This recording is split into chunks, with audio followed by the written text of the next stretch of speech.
محمد وعجل فرجهم. أعوذ بالله من الشيطان الرجيم. بسم الله الرحمن الرحيم.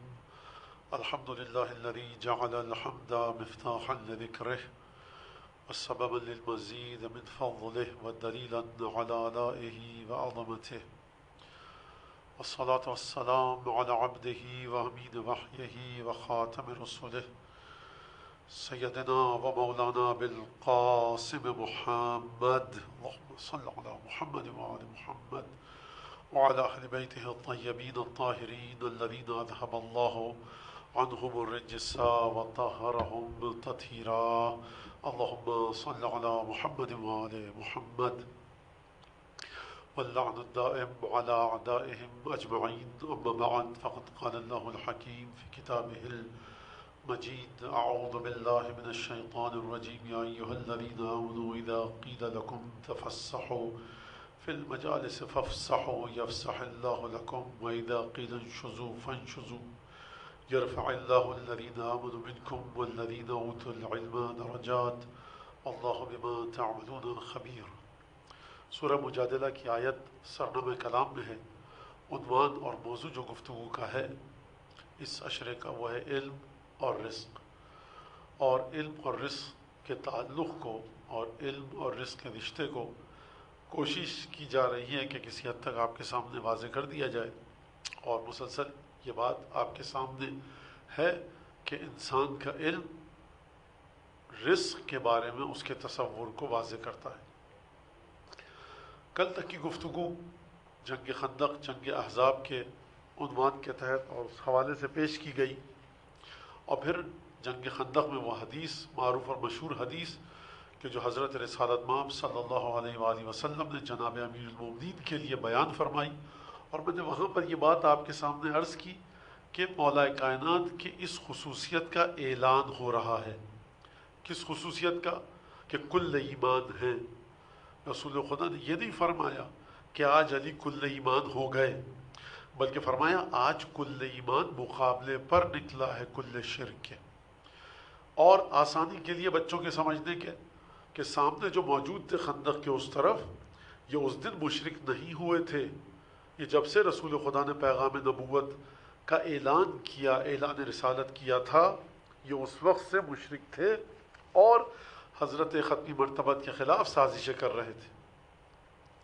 لہٰذا یہاں سے آپ دیکھیے، کل کی گفتگو کو تھوڑا سا مزید آپ کے سامنے پیش کروں کہ مولا کائنات کا علم دیکھیے، اور علم پر گفتگو ہوئی. غار حرا میں وہ علم مل چکا ہے، ہجرت کی رات وہ مقام مل چکا ہے، نفس علی ابن ابی طالب کو خدا خرید چکا ہے، قرآن کی سیدھی سیدھی آیت کا ترجمہ ہے، اور اس کے بعد بارگاہ رسالت سے وہ اعزاز ملا، وہ تمغہ ملا، وہ مقام، وہ فضیلت ملی کہ جو میں دیکھتا ہوں وہ تم دیکھتے ہو، جو میں سنتا ہوں وہ تم سنتے ہو. نہج البلاغہ میں مولا کائنات کا خطبہ موجود ہے. اور مولا کائنات نے ایک اور بات بھی کی کہ جو کل بتانے سے رہ گئی کہ انی ارى نور النبوہ واشم ریح النبوہ واشم نور الرسالہ.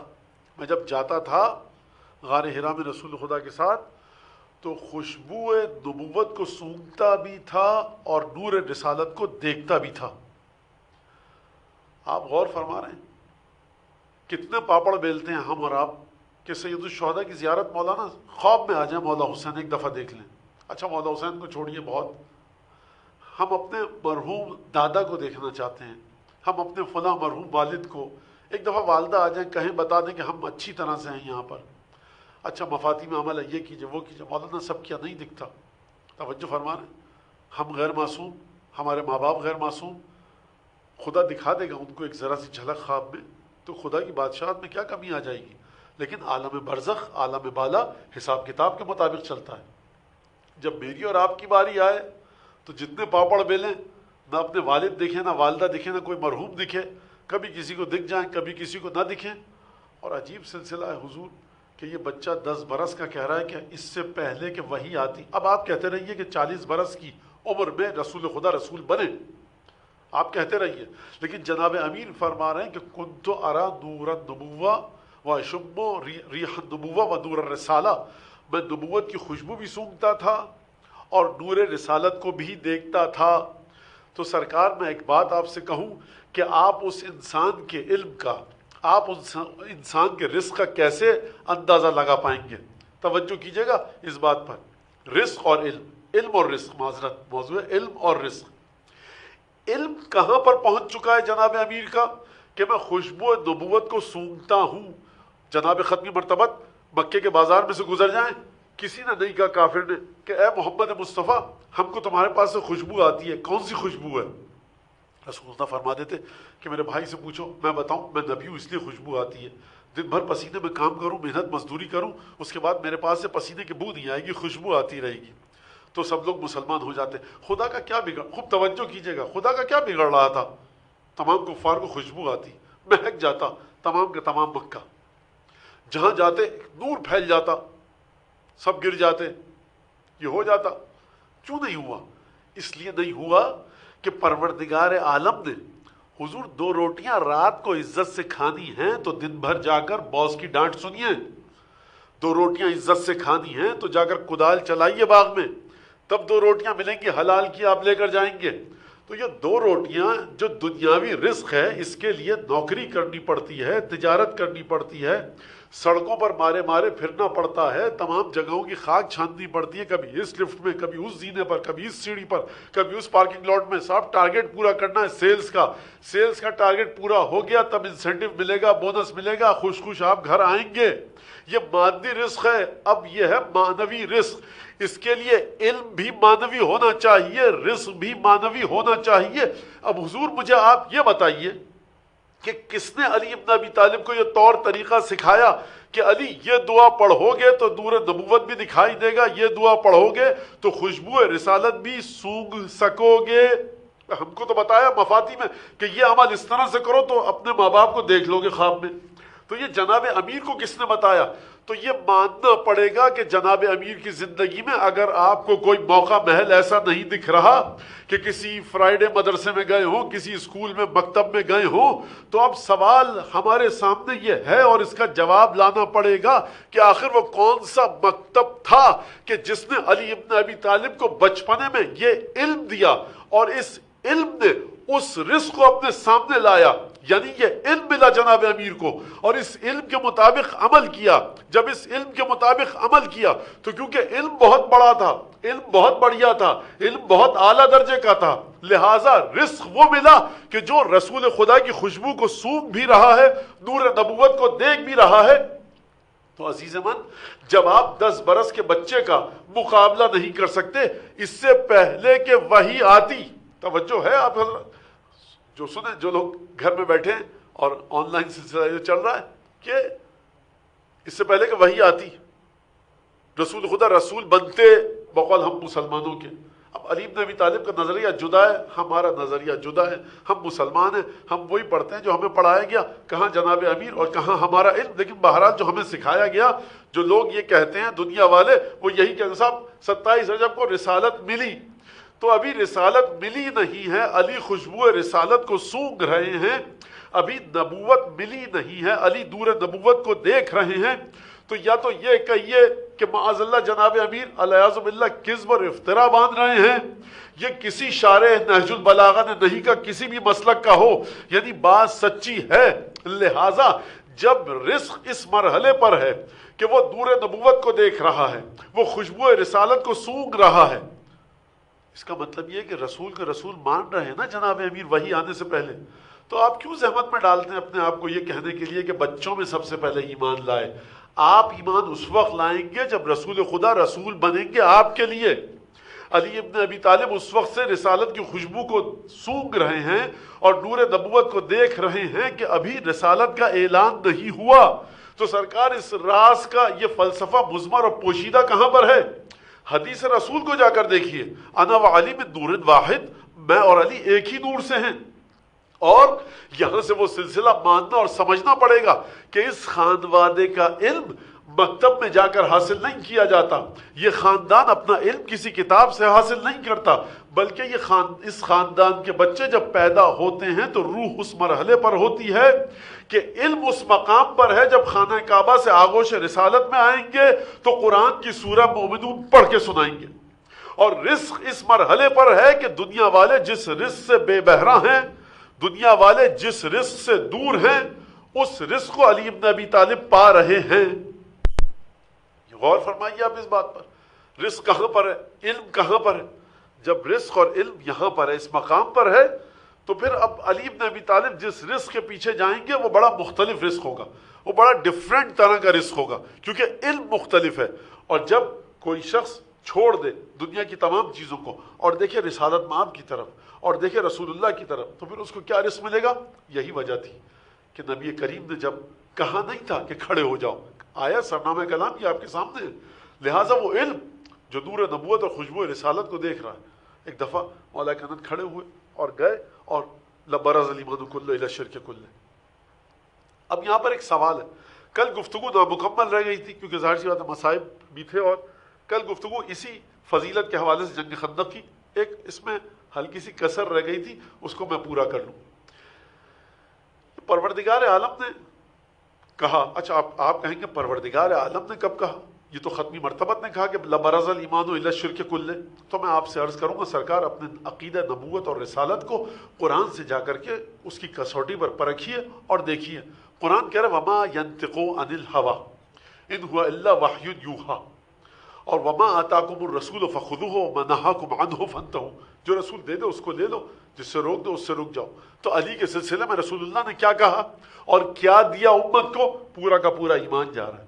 اچھا اب یہ پورا کا پورا ایمان، یہ کچھ بات سمجھ میں نہیں آ رہی. لبرز الایمان کلہ، اگر پورا لشکر جاتا تو کہا جاتا کہ جتنے مومن تھے وہ سب چلے گئے، تو گویا پورا کا پورا ایمان چلا گیا. یہ لشکر سے ایک انسان اٹھ کے آیا ہے، علی ابن ابی طالب، اور کہنے ختمی مرتبت لبرز الایمان کلہ الی الشرک کلہ. تو یہ آخر مطلب کیا ہے اس کا؟ حضور میں پہلے ایک تھوڑی سی آپ کے ذہنوں کو تیار کروں، اس کا مطلب سمجھ لیجئے. اگر آپ آیہ مباہلہ جا کر پڑھیں گے، پروردگار نے کہا تھا کہ اپنی جانوں کو لاؤ، ایک ہی کو لے کر گئے. تو اس کا مطلب یہ ہے کہ جب بھی رسول کے ساتھ گہرے ترین تعلق کی بات آئے گی، جب بھی پروردگار عالم کے ساتھ عمیق ترین تعلق کی بات آئے گی، رسول خدا کو اگر کوئی دکھے گا تو علی ابن ابی طالب ہی دکھیں گے. اب یہ کیا کیا جائے؟ ما آتاکم الرسول فخذوہ وما نہاکم عنہ فانتہوا. اب سوال یہ ہے، علم اور رزق، علم تو تھا جناب امیر کا، چلے گئے اس علم کے مطابق عمل کیا، چلے گئے. رزق کیا ملا؟ تو خوب توجہ کیجیے گا، رزق کیا ملا؟ لبرز الایمان کلہ، پورا کا پورا ایمان. کیا رزق ملا؟ میں نے کیا کہا تھا کل آپ کے سامنے کہ علی ابن ابی طالب کو کل ایمان کا منصب عطا نہیں ہوا ہے، اعلان ہوا ہے. تو کہا گیا کہ کل ایمان کل شرک کے مقابلے میں جا رہا ہے. خوب توجہ کیجیے گا. برز الایمان کلہ الی الشرک کلہ، علم کے مطابق عمل کیا. تو اب میں گفتگو کے ایک نئے زاویے کو آپ کے سامنے پیش کرنے کی کوشش کروں، کس میں جرت جو جناب امیر کے بارے میں گفتگو کرے سہرا سے جرت کروں مولا کائنات کی اجازت سے کہ مولا کا حکم ہے کہ ہمارے فضائل بتاؤ. سرکار یہ رزق آپ کا اور میرا ہے یا جناب امیر کا ہے؟ سوال ہے. یہ جو جناب امیر کو کہا گیا کہ کل ایمان، یہ کل ایمان مولا کو کچھ عطا ہوا ہے یا ہم کو عطا ہوا ہے؟ سوال ہے. اور دوسری چیز یہ کہ یہ کل ایمان، اب کہیں پر ایمان بچا ہی نہیں. اگر میں آپ سے کہوں کہ میرے گھر میں جتنا پانی تھا میں نے آپ کو سب دے دیا، ایک قطرہ نہیں ہے، اس کا مطلب ہے آپ کہیں پہ پانی نہیں ہے. اب اگر پانی ملے گا تو آپ کے پاس ملے گا. رسول خدا نے فرما دیا کل ایمان. اب آپ رسول خدا کے پاس جائیں گے، یا رسول اللہ ہم کو بتائیے کہ ایمان کا آخری درجہ کیا ہے؟ کہیں گے ڈھونڈو جا کر میرے بھائی کو کسی باغ میں پانی دے رہا ہوگا، کہیں پر کنواں کھود رہا ہوگا، وہ کل ایمان ہے، اس کے پاس لو. ہم نے اس کو کل ایمان کے درجے کا اعلان کر دیا ہے. تو ایک سوال. اور دوسرا سوال پھر دوہراؤں، یہ جو کل ایمان کا رزق ہے، یہ جو کل ایمان کا ٹائٹل اور خطاب ہے، یہ جو رزق کل ایمان ہے، یہ ہمیں ملا ہے یا جناب امیر کو؟ آپ کہیں مولانا جناب امیر کو ملا ہے، یہ ہمارا آپ سے کیا تعلق ہے؟ سرکار یاد رکھیے گا، ایک چیز کو پھر مزید واضح کیا جائے. آپ ایک لفظ سنتے ہوں گے، سوال تو ذہن میں رہے گا نا سننے والوں کے کہ یہ مولا کائنات کو خطاب ملا ہے یا ہم کو ملا ہے؟ یہ رزق، معذرت، یہ رزق مولا کائنات کا ہے یا یہ رزق میرا اور آپ کا ہے اور یہ رزق ان کا ہے جو قیامت تک کے لیے علی بن ابی طالب کے چاہنے والے آتے رہیں گے؟ یہ حقیقتاً رزق ہے کس کا؟ یہ حقیقتاً یہ روزی، یہ نصیب، یہ ریوارڈ، یہ انعام، یہ اکرام ہے کس کا؟ امیر المومنین کو ملا ہے یا ہم کو اور آپ کو ملا ہے؟ تو اس بات کو سمجھنے کے لیے آپ ایک چیز ائمہ کے بارے میں سنتے ہوں گے کہ ائمہ واسطہ فیض ہیں۔ کیا مطلب واسطہ فیض ہیں؟ کہ جو بھی فیض پہنچے گا وہ ائمہ کے ذریعے پہنچے گا۔ آپ کہتے ہیں سرکار میری تنخواہ نہیں ملی، اکاؤنٹس میں جائیے، ادھر جائیے، ادھر جائیے۔ کہا دیکھیے آپ کی تنخواہ آتی کمپنی سے ہے، فلاں برانچ میں آتی ہے، اب آپ یہاں پہ فضول میں کھڑے ہوئے، کمپنی ہماری یہ ہے، کام ہم یہاں کرتے ہیں، اکاؤنٹس ڈپارٹمنٹ ہماری کا۔ سرکار دیکھیے وہی میں یہاں کچھ ہے ہی نہیں۔ جو طریقہ ہم نے طے کر دیا ہے کمپنی نے وہ یہ کہ آپ کی تنخواہ آپ کو اکاؤنٹ میں ملے گی جا کر فلاں برانچ میں، تو وہ برانچ ہوئی واسطہ فیض۔ اگر اس برانچ میں کوئی پرابلم پیش آ گئی تو آپ اپنی تنخواہ وہاں سے نہیں نکال سکتے، کیونکہ مشیت نے کمپنی کی اور ارادے نے، مالک کی قدرت نے یہ طے کر لیا ہے کہ سلسلہ یہیں سے چلے گا۔ تو اب پروردگار عالم نے یہ طے کر لیا ہے کہ جو کچھ بھی ملے گا دنیا والوں کو وہ ائمہ کے ذریعے ہی ملے گا، چاہے تقوی ہو، چاہے ایمان ہو، چاہے ہدایت ہو۔ تو یہ جو کہا گیا کل ایمان، یہ در حقیقت اعلان ہوا جناب امیر کی خصوصیت کا۔ کل ایمان ہے جناب امیر، لیکن یہ جو جناب امیر کے ٹائٹل اور خطاب اور لقب کا اعلان ہوا یہ در حقیقت ہمارے فائدے کی بات تھی کہ دیکھو تمہارے لیے معین کر دیا گیا، اب جب بھی ایمان کو ڈھونڈنا سوائے علی کے کسی اور کے دروازے پہ جاؤ گے تو بہت بڑی حماقت ہوگی، کیونکہ ہماری مشیت نے یہ طے کر لیا ہے کہ سلسلہ یہی رہے گا۔ مزید واضح کروں بات کو، غدیر میں ہم آیت کیا پڑھتے ہیں؟ الیوم اکملت لکم دینکم واتممت علیکم نعمتی ورضیت لکم الاسلام دینا۔ خوب توجہ کیجئے گا، مولا کائنات کو غدیر میں کیا ملا؟ کچھ نہیں ملا۔ مولانا یہ کیسی آپ کفر کی بات کر رہے ہیں؟ بھائی ملتا تو اس وقت نہ کہ جب پہلے سے نہ ہوتے۔ خوب توجہ کیجئے گا، رسول خدا نے کہا سیدہ شباب اہل الجنہ، آج کے دن سے امام حسن سیدہ شباب اہل الجنہ ہو گئے۔ نہیں سرکار، اعلان ہوا، ورنہ طے تو مشیت الہی میں ہمیشہ سے تھا۔ تو جب پروردگار عالم یہ فرما رہا ہے الیوم، آج کے دن، اکملت لکم دینکم، تمہاری خاطر تمہارے دین کو کامل کیا، اتممت علیکم نعمتی، تم پر نعمت کو تمام کیا، ورضیت لکم الاسلام دینا، تمہاری خاطر میں نے پسند فرمایا تمہارے لیے کہ تمہارا دین اسلام ہو۔ تو حضور اس پوری آیت میں تم یہ علی کہاں پر ہے؟ خوب توجہ فرمائیے گا، علی کہاں پر ہے؟ علی اس آیت میں اس وقت ذکر ہوگا نا کہ جب علی ابن ابی طالب کو یہ چیزیں عطا نہ ہو گئی ہوتی۔ الیوم اکملت لکم دینکم، یہ علی ابن ابی طالب صبح کو سجدے میں گرے اور دعا کی پروردگار مجھے کل ایمان بنا دے، مجھ پر میرے ذریعے نعمت کو تمام کر دے، میرے ذریعے دین کو پسند فرما، میرے ذریعے یہ کیا، یہ کر دے، وہ کر دے۔ آیت نازل ہوئی، یہ صبح سے شام تک کی داستان تھی۔ ارے سرکار، عجیب جملہ ہے، یعنی قرآن کا یہ جو جملہ ہے، جو آیت ہے، بڑی عجیب ہے۔ تمہارے لیے کیا گیا، تم پر کیا گیا، تم پر کیا گیا۔ تو پروردگار علی کہاں ہے؟ کہا دیکھو علی اس مرکز کا نام ہے کہ جس کے ذریعے دین اسلام نکل کر تم تک آئے گا، علی اس نعمت کا نام ہے کہ جس کے ذریعے نعمت تم پر تمام ہوگی۔ یعنی درمیان میں وجود علی ابن ابی طالب ہے، لیکن در حقیقت یہ میری اور آپ کی آسانی کے لیے ہے۔ اب آپ سمجھیں کہ یہ جو واسطہ فیض ہے، یعنی تمام کی تمام چیزیں نکل کر ذات جناب امیر المومنین سے ہم تک آتی ہیں، لہٰذا اس جملے پر مولا کائنات خوش کیوں نہ ہوئے؟ میں پھولے نہ سماتے، یا رسول اللہ بہت شکریہ، ہاتھ چومنے دیجئے۔ کہا اللہ برز الایمان کلہ الی الشرک کلہ، یہ مظلوم چھوٹا بھائی، یہ جناب رسالت مآب کا، ابو طالب کا دل بند، یہ سر جھکا کر چلا گیا، جنگ کی آ گیا، یا رسول اللہ بہت شکریہ، مسلمان سے کہا دیکھا تم نے، علی کو خوشی نہیں ہے کسی بات کی۔ کیوں نہیں ہے؟ کیونکہ جانتے ہیں کہ ہم تو پہلے سے ہیں۔ ارے تم خوشی مناؤ کہ تمہارے سامنے ہماری حیثیت کا اظہار ہوا، اگر نہ ہوتی تو کہاں سے ٹکراتا ایمان لینے کے لیے۔ تو یہ رزق بہت شکریہ سننے والوں سے جو اپنے گھر میں بیٹھے ہیں، اور واقعا بڑی ایک عجیب کیفیت کے ساتھ ہم سن رہے ہیں، اور میں پڑھ رہا ہوں اور وہ لوگ جو سن رہے ہیں، بہرحال جو لوگ گھر میں بیٹھے ہیں، جو گھر میں ظاہر سی بات ہے گھر میں ہی بیٹھے ہیں سب، تو ایک درود پڑھیے ذرا جب تک میں ایک پانی پی لوں۔ اللہم صلی علی محمد و علی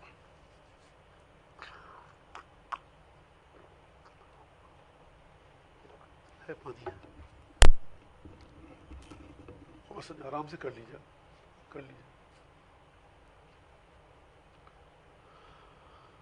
تو یہ خوشی منانی چاہیے آپ کو اب میں ایک اور مثال دے دوں. اب آپ نے توجہ کی کہ رزق آپ کو کہاں سے مل رہا ہے؟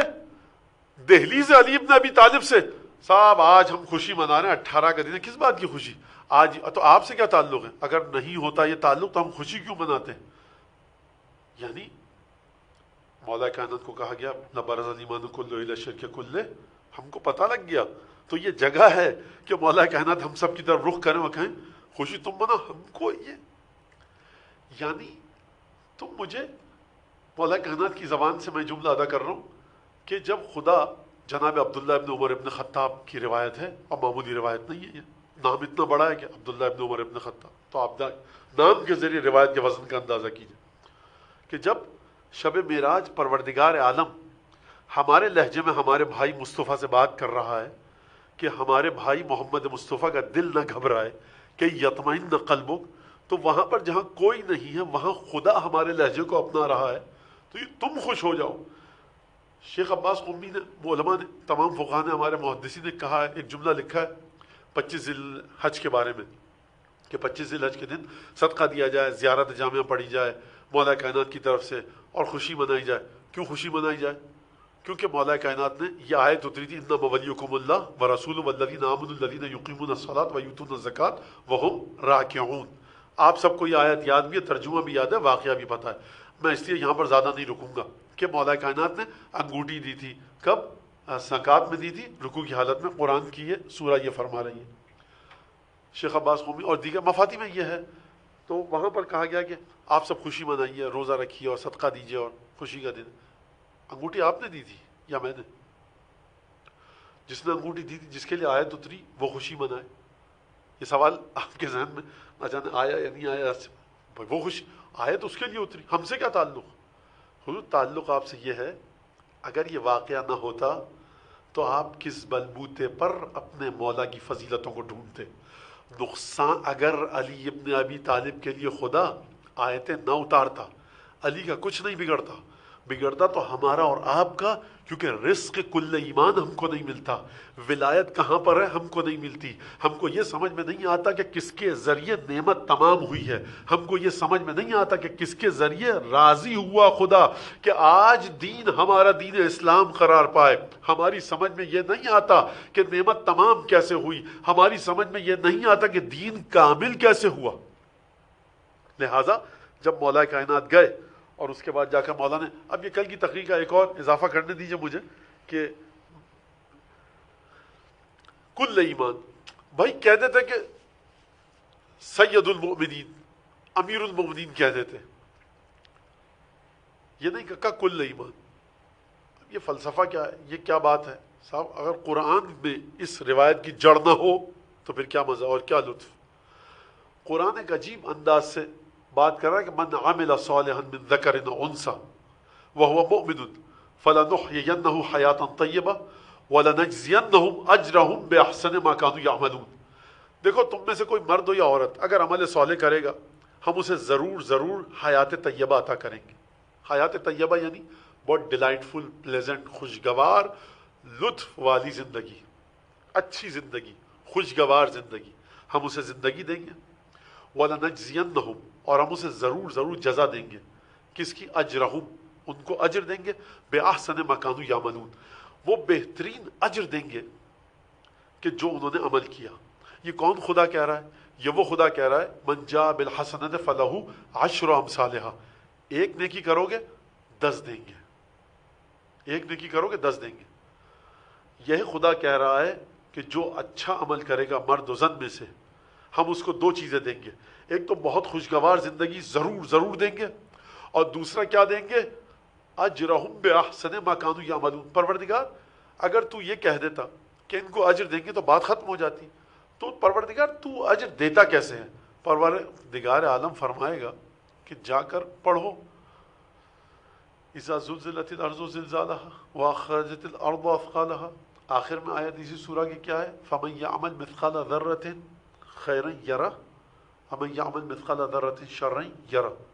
ذرہ برابر شر کرو گے، برائی کرو گے، اسی کو قیامت میں دیکھو. رتی برابر نیکی کرو گے، اسی کو قیامت میں دیکھو. یعنی یہی دگنی تگنی چوگنی نہیں، اسی کو دیکھو گے. ثواب کتنا؟ یہی ثواب ملے گا۔ وہ خدا یہاں پر آ کر کہہ رہا ہے کہ جو صاحب ایمان ہو اور اس کے بعد وہ یہ کام کرے تو ہم اس کو اجر دیں گے۔ کیسا اجر دیں گے؟ احسن ما کانوا یعملون، یعنی وہ عمل جو اس نے کیا اس کا بہترین جو ریوارڈ ہے، جو بہترین انعام ہے وہ ہم دیں گے۔ حضور جب آپ مجھ سے کہتے ہیں مولانا آپ نے یہ کام کیا، بہترین انعام آپ کو ملے گا، تو یہ آپ کی طاقت کے مطابق ہے اور میری طاقت کے مطابق۔ ایک دفعہ پروردگار فرمائے کہ ہم اسے بہترین اجر دیں گے، تو یاد رکھیے گا کہ بہترین اجر پروردگار عالم کہہ رہا ہے۔ شرط کیا ہے یہاں پر؟ پروردگار عالم نے فرمایا کہ وَهُوَ مُؤْمِنٌ، جو صاحب ایمان ہوگا اس کو ہم یہ اجر دیں گے۔ کتنا بہترین اجر دیں گے، یعنی اس سے آگے اب کوئی اجر ہوگا نہیں۔ تو عزیزان گرامی، علی ابن ابی طالب جو چلے لبرز الایمان کلو الی الشرک کلہ بن کر جو عمرو ابن عبدود کے مقابلے پر گئے، تو علی ابن ابی طالب اس وقت مومن تھے یا نہیں تھے؟ واضح ہے کہ مومن تھے۔ پروردگار کہہ رہا ہے جو عمل کرے گا اس کو، اور وہ شرط اس کی ہے کہ صاحب ایمان ہوگا، مومن ہوگا۔ تو علی نکلے خیمہ رسول سے ایمان کی حالت میں ہے۔ اب علی ابن ابی طالب نے رسول خدا کے دشمن کو قتل کیا، اس کو قتل کیا کہ 10,000 کے لشکر میں کسی کی ہمت نہ تھی اس کے سامنے جانے کی۔ اور پھر پروردگار نے آیت کے اگلے ٹکڑے میں یہ فرمایا وَلَنَجْزِيَنَّهُمْ أَجْرَهُمْ بِأَحْسَنِ مَا كَانُوا يَعْمَلُونَ، کہ ہم ان کو اجر ویسا دیں گے جو بہترین ہو اس کام کے مقابلے میں۔ اب اگر رسول خدا یہ کہیں کہ اے علی تم بڑے پکے مومن ہو تو خدا کی آیت جھوٹی ہو جائے گی۔ خدا کہہ رہا ہے کہ بہترین اجر دو۔ اگر تم علی کو یہ اجر دو گے کہ علی بہترین مومن ہے تو یہ جب خیمے سے چلا تھا تو مومن تھا، لہٰذا اب وہ اجر دیا جائے گا کہ جو سوائے خدا کے شمار نہ کر سکے، گنتی نہ کر سکے، اندازہ نہ کر سکے۔ اب وہ مرحلہ، آخری مرحلہ یہ ہے کہ کل ایمان علی ابن ابی طالب ہو گئے۔ یعنی اس آیت کے ضمن میں اس آیت کو دیکھ کر وَلَنَجْزِيَنَّهُمْ أَجْرَهُمْ بِأَحْسَنِ مَا كَانُوا يَعْمَلُونَ، کہ جو انہوں نے عمل کیا، عمل کیا تھا؟ عمل یہ تھا کہ عمرو بن عبدود کو مار دیا۔ خوب توجہ کیجیے گا۔ پھر میں اب آپ لوگ، لگ رہا ہے مجھے کہ جو گھر میں بیٹھے ہوئے لوگ ہیں فیل ہو رہا ہے کہ وہ بڑے شوق سے سن رہے ہیں، اور بہرحال کیا کیا جائے، خداوند تبارک و تعالیٰ ہم سب کے گناہوں کو معاف کرے انشاءاللہ۔ اور واقعی بڑا مشکل مرحلہ ہے۔ مولا کائنات نے مرحب کو عمرو بن عبدود کو قتل کر دیا۔ عمرو بن عبدود کون تھا؟ مشرک تھا کہ نہیں تھا؟ رسول خدا نے فرمایا برز الایمان کلہ الی الشرک کلہ۔ توجہ کیجیے گا، علی ابن ابی طالب نے کل شرک کو قتل کیا، کل ایمان قرار پائے۔ تو میں پروردگار عالم کی بارگاہ میں نہایت ادب سے حقیر ترین بندوں میں سے ہوں خدا کے، اور میں یہ جرت بھی نہیں کر سکتا کہ غلامان سید الشہداء میں سے ہوں۔ یہ میری اوقات سے بڑھ کر بہرحال کہیں کوئی غلام کہیں پہ کوئی دست شفقت پھیر دے، یہ ہمارے لیے بس بہت بڑی بات ہے۔ تو میرا سوال یہ پروردگار اعظم تجھ سے کہ علی آئے، علی نے کل شرک کو قتل کیا اور کل ایمان علی قرار پا گئے۔ دوبارہ دہراؤں اس جملے کو، علی ابن ابی طالب کل ایمان تھے، کل شرک کو قتل کیا، کل ایمان کا اعلان ہوا۔ تو یہ بہترین اجر ہے کیا؟ بھائی آپ نے جا کر 100 مشرکوں کو قتل کیا، آپ کو کہا گیا آپ 100 مشرکوں کے قاتل ہیں، تو آیت کہہ رہی ہے ہم انہیں بہترین اجر دیں گے جو کسی کے خواب و خیال میں بھی نہیں آ سکے گا۔ غور فرما رہے ہیں آپ؟ اگر آپ نے جا کر 10 صفحے لکھ دیے قرآن مجید کے، 10 دفعہ سورہ لکھ دیا، تو آپ کو یہ لقب ملے کہ صاحب آپ جو ہیں وہ 10 سورہ لکھے آپ نے، اور آپ کو 10 سورے لکھنے کا خدا ثواب دے، تو یہ احسن ما کانوا یعملون تو نہیں ہوا؟ بہترین اجر دیں گے جو اس کے مقابلے میں قابل تصور ہو۔ تو وہ چیز جو ناقابل تصور ہے وہ اجر ہے کیا؟ یہ میں کیوں کہہ رہا ہوں کہ ناقابل تصور ہے؟ امیجن نہیں کر سکتے آپ، اپنے تصورات میں نہیں لا سکتے وہ کیا اجر ہے۔ لہٰذا اب توجہ کیجئے گا، آپ ولایت علی ابن ابی طالب اور خود ذات علی ابن ابی طالب کے بارے میں جو اجر بھی تصور کریں گے یہ وہ اجر نہیں ہے جو خدا کے پاس ہے، کیونکہ خدا کہہ رہا ہے کہ بہترین اجر ہم دیں گے۔ جب بہترین خدا کے لحاظ سے ہوگا اور آپ کا ذہن وہاں تک پہنچ پائے تو وہ بہترین نہ ہوا، ماننا پڑے گا کہ علی ابن ابی طالب کو اجر وہ ملے گا جو میرے اور آپ کے خواب و خیال سے بھی کہیں آگے ہونا چاہیے، تب جا کر لنجزینہم احسن ما کانوا یعملون کی آیت عملی ہوگی۔ علی ابن ابی طالب کی بڑی فضیلت کیا ہے سرکار؟ بڑی فضیلت یہ ہے کہ اثبتکم علی الصراط یوم القیامہ اشدکم حبا لآل محمد، تم میں سب سے زیادہ جما کر گڑا کر بہت استقلال کے ساتھ پل صراط پر سے وہ گزرے گا جو ہم سے جتنی شدید محبت یہاں کرو گے، یہ محبت اہل بیت پل صراط پر تمہارے قدموں کو روک لے گی۔ دیکھو تم جتنی شدید محبت کرو گے ہم سے، اتنی آسانی کے ساتھ روح بدن سے نکلے گی۔ کہا دیکھو عنوان و صحیفۃ المومن حب علی ابن ابی طالب، جب قیامت میں مومن کا نام عمل کھلے گا، اس کا دیباچہ، اس کا پریفیس، اس کی پہلی جلد پر جو لکھا ہوگا وہ حب علی ابن ابی طالب ہوگا۔ کہا سرکار حب علی جواز علی الصراط، علی ابن ابی طالب کی محبت پل صراط سے گزرنے کا پاسپورٹ ہے، جواز سفر کہتے ہیں نا۔ تو سرکار یہ ہے، سرکار دیکھیے لنجزینہم اجرہم باحسن ما کانوا یعملون، سرکار خدا کہہ رہا بہترین اجر دیں گے۔ یہ خدا کا بہترین ہے یا آپ کا؟ بچنے کی جہنم سے ضرورت آپ کو ہے یا خدا کو؟ خدا کہہ رہا ہے تم کو بچا لیا، جس چیز کی تم کو سب سے زیادہ ضرورت تھی تم کو مل گئی، تم نے کہا واہ واہ کیا کہنے، علی ابن ابی طالب کی ولایت کا بہترین اجر ہم کو مل گیا۔ سرکار یہ آپ کی جو ولایت تھی، یہ آپ کو ملا، یہ آپ کے لیے بہترین ہے، خدا کی نظر میں کیا بہترین ہے؟ ارے سلمان اور ابو ذر کے حدود سے آگے حرام حرام تو کسی گنتی میں نہیں ہے۔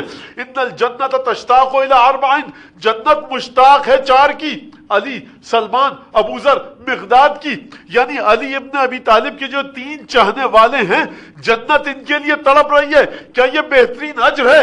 اسی لیے ہمارے علماء کہتے ہیں اور وہ حدیث سے نکال کر کہتے ہیں کہ دیکھو لو کان الجن حساب شجر و اقلام، اگر جن حساب کتاب کریں اور درخت سارے کیا بن جائیں؟ قلم بن جائیں، والبحر مداد، اور یہ سمندر سارے دریا روشنائی انک بن جائیں، لما احصوا فضائلک یا ابا الحسن، اے علی تمہارے فضائل کو گن نہیں سکتے۔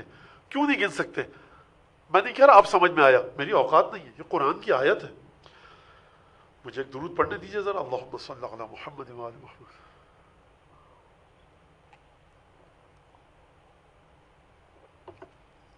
کیوں فرمایا رسول خدا نے؟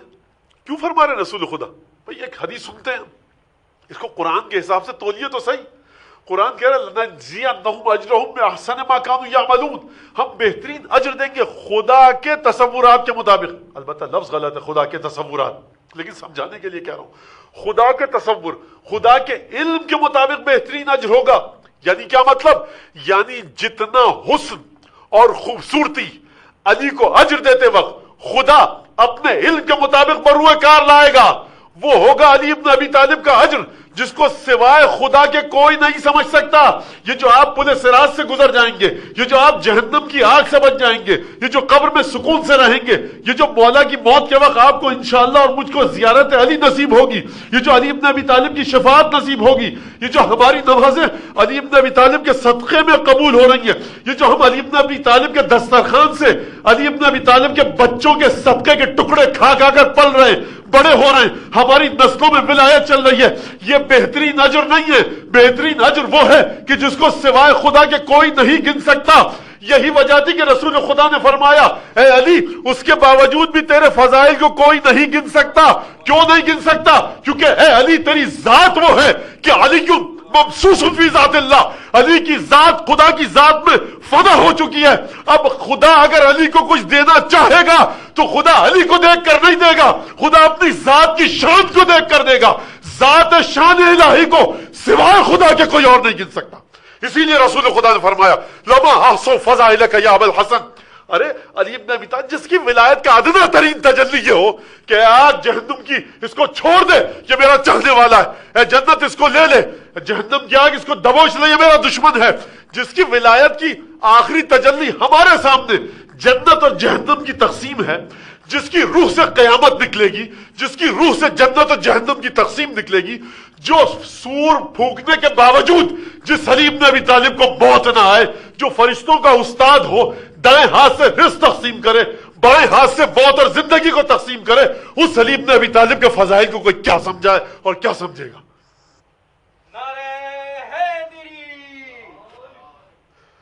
اللہم صلی علی محمد وآل محمد بن شعر.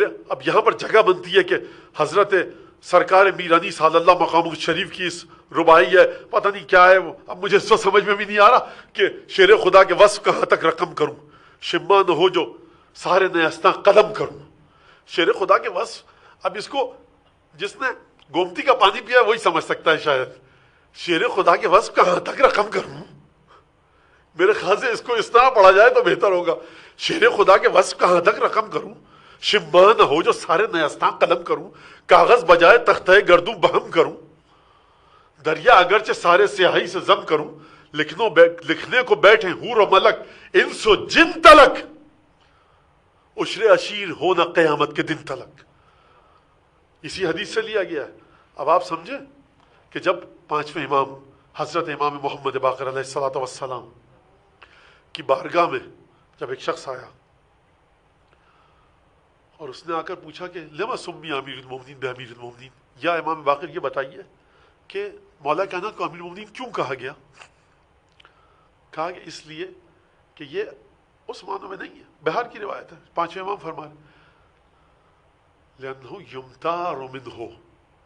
اب یہ میں تشریح پیش کر رہا ہوں اپنا، جس طرح سے تم جا کر دکان سے دال چاول غلہ آٹا خریدتے ہو نا، اس طرح سے علی ابن ابی طالب کی روح سے تمام صاحبان ایمان کو رزق کا غلہ ملتا ہے.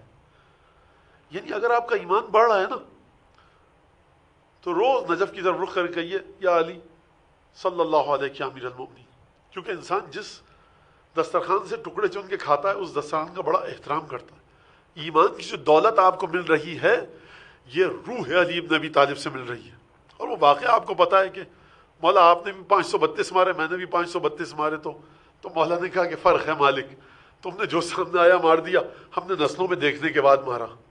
تو آپ ولایت کی گہرائی کو اور عمق کو سمجھ رہے ہیں، ولایت کے دائرے کے پھیلاؤ کو سمجھ رہے ہیں کہ جہاں پر ولایت ہو 1000 سال کے بعد وہ جنگ صفین میں بچ کے نکل گیا. یعنی علی کی تلوار سے اگر آپ کو کوئی بچا سکتا ہے تو ولایت علی ہی ہے. خدا کے عذاب سے اگر آپ کو کوئی بچا سکتا ہے تو خدا کی رحمت ہی ہے. تو آپ نے طاقت کو ملاحظہ فرمایا علی ابن ابی طالب کی ولایت کی. یہ دشمن ہے میرا، یہ تلوار سونت کر تلوار نیام سے نکال کر میرے سامنے آیا ہے، لیکن معاف کر دیا. 50ویں نسل بعد تمہاری ایک اولاد ہوگی جو ہمارا کلمہ پڑھے گی، اس کے صدقے میں تمہیں بخشا گیا. تو یہ معمولی چیز نہیں ہے. واللہ صلی اللہ علیہ امیر المومنین صلی اللہ علیہ. تو بڑا مسئلہ ہے.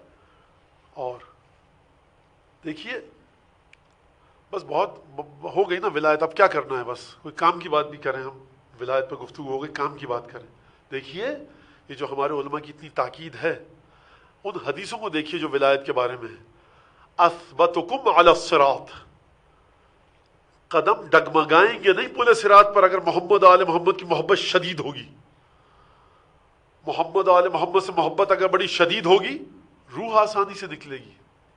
اگر علی بن ابی طالب سے محبت ہوگی تو بہت خوشگوار منظر کے ساتھ جناب امیر موت کے وقت تم ان کو دیکھو گے. یہ خدا مغفرت کرے.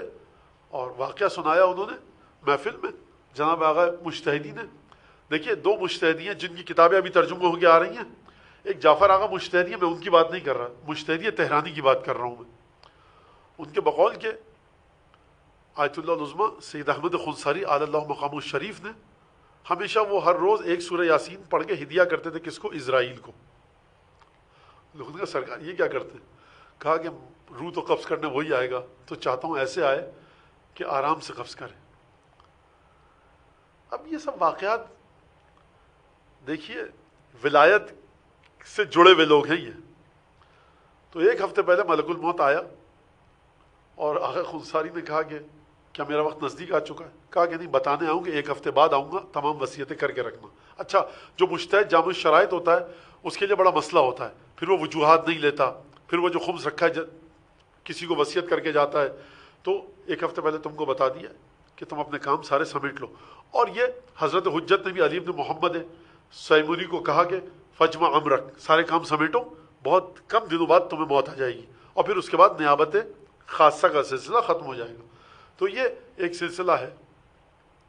اور پھر اس کے بعد جب وہ آخری وقت تھا تو جو ان کے بستر کے پاس لوگ کھڑے تھے، لیٹے ہوئے تھے، بالکل طاقت نہیں تھی، 92-93 سال کا ضعیف العمر انسان بیمار، ایک دفعہ ٹیک لگا کر کھڑے ہوئے، تکیے سے کہا کہ السلام علیک یا مولائی صلی اللہ علیہ، اور اس کے بعد موت آ گئی.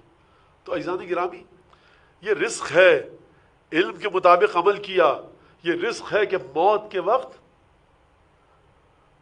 امیر المومنین کی زیارت نصیب ہوئی. ہمیں نہیں پتا حضرت حجت کیا، ہم کیا بات کریں، اوقات وقات کچھ نہیں ہے. امام زمانہ آئے تھے، یہ بڑے بڑے لوگوں کے سلسلے ہیں، ہم تو صرف یہاں پر رٹو طوطے کی طرح بات کر رہے ہیں اور ہمیں کچھ آتا واتا ہے نہیں.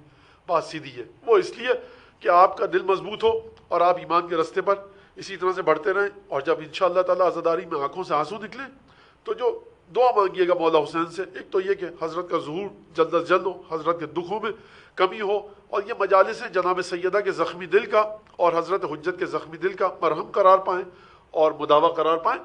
اس کے علاوہ باقی حرام سے بچیے، واجبات کو انجام دیجیے، جو کچھ حقوق ہے اس کو ادا کرے. انسان گناہ گار ہے، مسلسل استغفار کرتا رہے، اور اس کے علاوہ کوئی چیز باقی پھر بچتی نہیں ہے.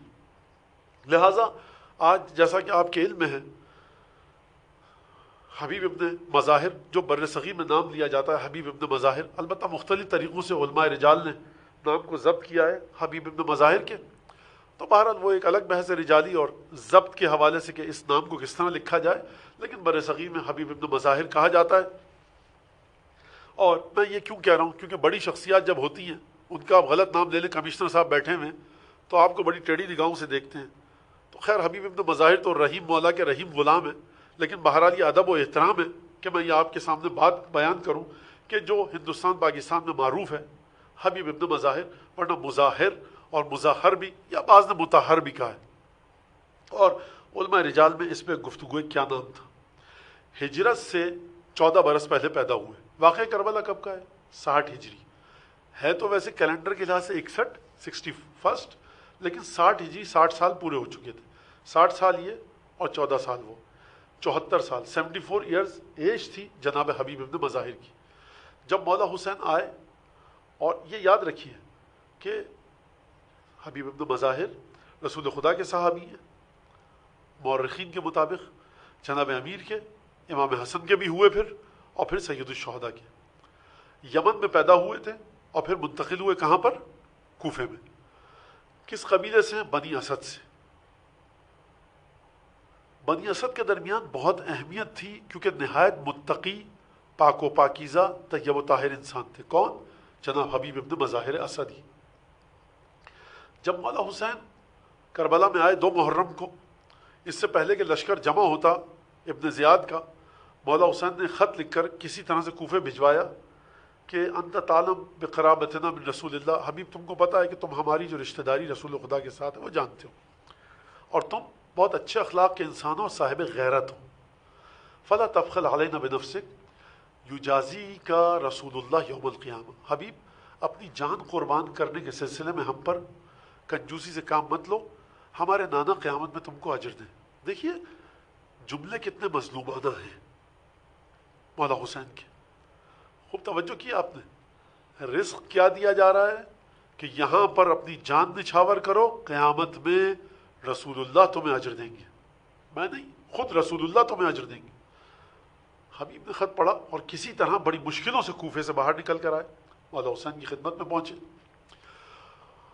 اور پھر مولا حسین سے انہوں نے کہا کہ یبن رسول اللہ، یہاں پر بنی اسد میرا قبیلہ ہے اور ظاہر سی بات ہے کہ حیثیت ہے میری، اگر آپ اجازت دیں تو میں جاؤں اور یہاں سے کچھ 100 لوگوں کو لے کر آؤں تاکہ آپ کے لشکر کی تعداد میں اضافہ ہو اور آپ کے ناصروں کی تعداد میں اضافہ ہو. بڑی عجیب بات ہے کہ ہم لفظ استعمال کرتے ہیں مولا حسین کے ساتھ شہید ہونے والوں کے لیے ناصر. کس بات کی نصرت؟ حسین کو نصرت کی ضرورت ہی نہیں ہے، حسین کو شہید ہونا ہے. اس پر غور فرمائیے گا آپ. میں زیادہ تفصیل سے بات نہیں کر سکتا، مصائب کا سلسلہ ہے، لیکن یہ ایک بڑا عجیب لفظ ہے کہ جو نصرت کی بات ہم کرتے ہیں اور مدد کی. انہوں نے کس کی نصرت کی؟ زیارت وارثہ آپ کے سامنے، السلام علیکم یا انصار دین اللہ. حبیب گئے، ان کو تیار کیا، ایک خطبہ دیا چھوٹا سا کہ دیکھو فرزند فاطمہ یہاں آیا ہوا ہے اور اس نے مجھے تمہارے پاس بھیجا ہے، مشکل میں گرفتار ہے. کئی 100 لوگ تیار ہوئے، پسر سعد کو پتہ لگ گیا، اس نے ایک چھوٹی سی ٹکڑی لشکر بھیجا، وہاں پر جنگ ہوئی، بڑا گھمسان کا رن ہوا۔ ان لوگوں نے حبیب سے کہا کر کے، حبیب دیکھو تم جانتے ہو کہ ہم میں طاقت نہیں ہے ان سے مقابلے کی، یہ بھاری پڑ رہے ہیں، ہماری تعداد بہت کم ہے۔ مولا کو سلام پہنچانا اور کہنا کہ ہم آنا چاہتے تھے لیکن ہم نہیں آ پائے۔ خیر حبیب اپنی جان بچا کر، بزدلی کی وجہ سے نہیں، مولا حسین کو پیغام پہنچانے کی خاطر آئے۔ مولا حسین نے دعا کی اور ایک آیت پڑھی، وما تشاؤون الا ان یشاء اللہ، یعنی مشیت ایزدی یہی ہے۔ حبیب ابن مظاہر کی ایک اور خصوصیت، خط آپ نے سنا، جملے سنے خط کے جو مولا کائنات جناب سید الشہداء نے لکھے، ایک اور خصوصیت یہ کہ حبیب جناب امیر کے ان خالص اصحاب میں سے تھے کہ جن کو جناب امیر نے آئندہ آنے والے واقعات کا علم دیا تھا۔ توجہ کیجئے گا آپ، اگر کسی کو بتا دیا جائے کہ دیکھو کوفے میں یہ ہوگا، یہ ہوگا، میثم کو سولی دی جائے گی، تمہارے ساتھ یہ ہوگا، اور کوفے میں بڑا ظلم ہوگا، خون کا دریا بہے گا، اس کو جب اس کے پاس علم آ جائے تو عقل کیا کہتی ہے؟ نکل چلو کوفے سے دوبارہ یمن کی طرف، قبیلے والے وہاں ہیں، سکون کی زندگی گزاریں گے۔ لیکن یہ علم وہ نہیں ہے جو آسانیوں کے پیچھے جائے، یہ علم وہ ہے جو محبت علی ابن ابی طالب میں مشکلات کو خریدتا ہے۔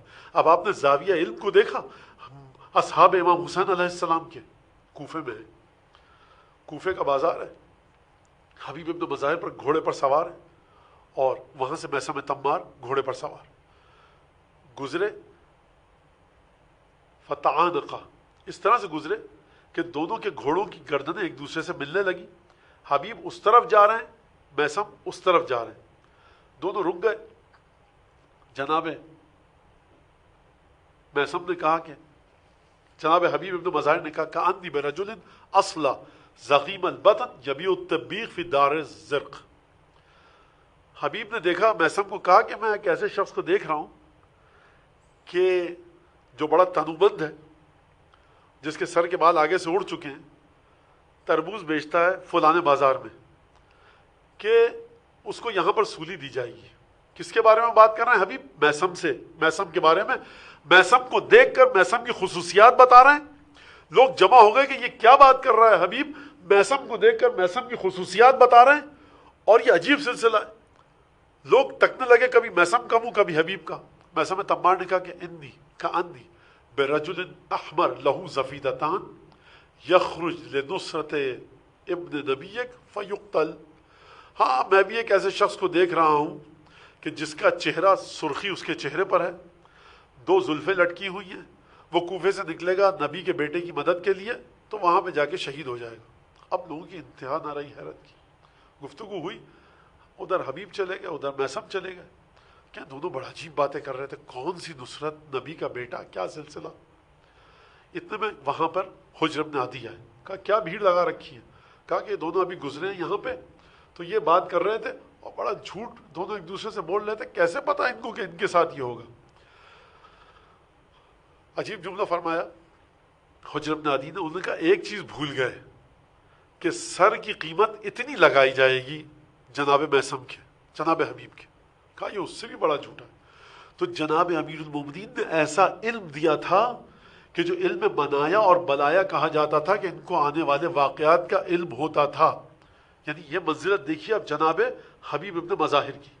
بہرحال آئے، شب عاشور آئی، اور ایک دفعہ حبیب ابن مظاہر، مسلم ابن اوسجہ، بریر، یہ تمام کے تمام اصحاب خیمے میں تشریف فرما، عبادتوں میں مصروف۔ شب عاشور کا واقعہ آپ کو پتہ ہے کہ اصحاب سید الشہداء، خانوادہ سید الشہداء عبادتوں میں مصروف تھے۔ ایک دفعہ نافع ابن ہلال کہتے ہیں کہ میں نے دیکھا کہ حسین ابن علی اپنے خیمے سے نکلے، رات کی تاریکی تھی، مجھے یہ خوف لگا کہ 30,000 کا لشکر ہے، صبح کو جنگ ہونی ہے، ان میں سے کوئی ملعون مولا کو کوئی نقصان نہ پہنچا دے، تو میں فاصلہ رکھ کر مولا حسین کے پیچھے پیچھے چلنے لگا۔ ایک ایک خیمے میں مولا حسین جاتے، گفتگو کرتے، نکلتے، میں بہت فاصلے سے مولا کو دیکھ رہا تھا، میدان کی طرف دیکھ رہا تھا کہ کہیں دشمن نہ آ جائے۔ اب مولا ایک خیمے میں گئے، وہاں سے خاتون کی آواز آئی کہ حل استعملت اصحابک، بھیا آپ نے اصحاب کا امتحان لے لیا ہے، کہیں ایسا نہ ہو صلی اللہ علیہ یا ابا عبداللہ، صلی اللہ علیہ یا حجت ابن الحسن، کہیں ایسا نہ ہو کہ کل یہ آپ کو جس طرح سے انہوں نے بابا علی مرتضیٰ کو دھوکہ دیا، جس طرح سے بھیا حسن کے ساتھ ظلم ہوا، کہیں یہ آپ کو اکیلا چھوڑ کے نہ چلے جائیں۔ مولا حسین نے جواب دیا ہوگا کہ ہاں میں نے امتحان لے لیا ہے۔ ایک دفعہ نافع ابن ہلال کے کانوں میں یہ آواز آئی، ایک دفعہ دوڑتے ہوئے آئے اصحاب کے خیمے میں، کہا کہ ہلمو، بیٹھے ہوئے یہاں پر کیا کر رہے ہو؟ علی ابن ابی طالب کی بیٹی کو تمہاری وفاداری پر یقین نہیں ہے۔ سب سے بزرگ ترین معتبر ترین صحابی حبیب ابن مظاہر تھے۔ حبیب کھڑے ہوئے، زہیر ابن قین سے کہا کھڑے ہو، تمام اصحاب کو لے کر چلے، اپنی تلواریں نکالی اور ایک دفعہ جناب زینب سے مخاطب ہو کر یہ کہا، عزیزوں اس سے پہلے کہ جملہ کہتے اپنے اصحاب سے کہا کہ چلو رسول خدا کی بیٹی کے خیمے کے سامنے، لنطیب خواترہن، چلو زینب کے خیمے کے سامنے تاکہ زینب کے دل کو سکون آ جائے، کوئی ایسی بات کرو۔ ارے میں کہوں گا حبیب تمہیں بی بی زینب کے سکون دل کا اتنا خیال تھا، کاش شام غریبہ میں ہوتے جب علی کی بیٹی ٹوٹے ہوئے نیزے کے ساتھ تمام یتیم بچوں کی رکھوالی کر رہی تھی، اندھیرا تھا، کوئی مدد کرنے والا نہ تھا۔ ایک دفعہ حبیب خیمے کے سامنے آئے، سلام کیا، کہا یا بنت رسول اللہ، یہ آپ کے غلام آئے ہیں، انہوں نے قسم کھائی ہے کہ اپنی تلواروں کو اس کے سینوں میں اتار دیں جو آپ کے بارے میں بری نیت کا ارادہ کرے۔ میں کہوں گا حبیب تمہاری غیرت اس مقام پر تھی کہ آپ کے بارے میں بری نیت کا ارادہ کرے۔ ارے آ جاتے عصر عاشور کہ جب رسول خدا کی بیٹیوں کے خیموں میں آگ لگائی جا رہی تھی، کہا یا بنت رسول اللہ، یہ ہماری تلواریں ہیں، قد آلو، انہوں نے قسم کھائی ہے، اللہ یغمد الا فی الرقاب من یرید منکم السوء، جو برائی کا ارادہ کرے اس کے سینوں میں اپنی تلواریں گھونپ دیں گے۔ اور بی بی یہ توجہ کیجئے، ہمارے ہاتھوں میں نیزے ہیں، ہم نے قسم کھائی ہے کہ جو آپ کے گھروں کا بری نیت سے ارادہ کرے، جو آپ کے خیموں کی طرف بری نیت سے آئے، اس کے سینوں میں اپنے نیزوں کو گھونپ دیں گے۔ میں کہوں گا حبیب تم نے تو یہ جملہ کہہ دیا، ارے آ کر دیکھو، تم نے کہا تھا بری نیت کے ساتھ آئے گا، ارے رسول کی بیٹیوں کے خیموں میں آگ لگ رہی ہے۔ ایک دفعہ صبح عاشور آئی، حبیب ابن مظاہر نے اجازت مانگی، ایک دفعہ حملہ کیا، جنگ کرتے جاتے ہیں، ایک ملعون نے آ کر حبیب کے پہلو میں نیزہ مارا، بھل بھل خون بہنا شروع ہوا۔ حبیب حملہ کرنے کے لیے آگے بڑھے، دوسرے ملعون نے سر پر وار کیا، بس ایک دفعہ حبیب گھوڑے سے زمین پر آئے، یا ابا عبداللہ ادرکنی، ارے حسین اپنے نانا کے صحابی کی مدد لو۔ حبیب کا لاشا لایا گیا، ایک دفعہ حسین لاشے پر آئے، جملہ کہا حبیب کنت رجلا فاضلا، اے حبیب تم بہت فضیلت والے انسان تھے، ہر روز رات کو ایک قرآن ختم کیا کرتے تھے۔ میں کہوں گا حبیب تمہاری قسمت کتنی اچھی ہے کہ جب لاشا آیا، فاطمہ نے جس کو چکیاں پیس کے پالا تھا وہ تمہارے لاشے پر آیا، کس انداز سے آیا، کس عزت سے لاشے کو لایا گیا، تمہارے لاشے پر کھڑے ہو کر تمہاری فضیلت کو بیان کیا۔ لیکن حبیب ذرا عصر عاشور پر آنا، جب تمہارے مولا گھوڑے سے زمین پر تشریف لائیں گے، کوئی صحابی نہ ہوگا۔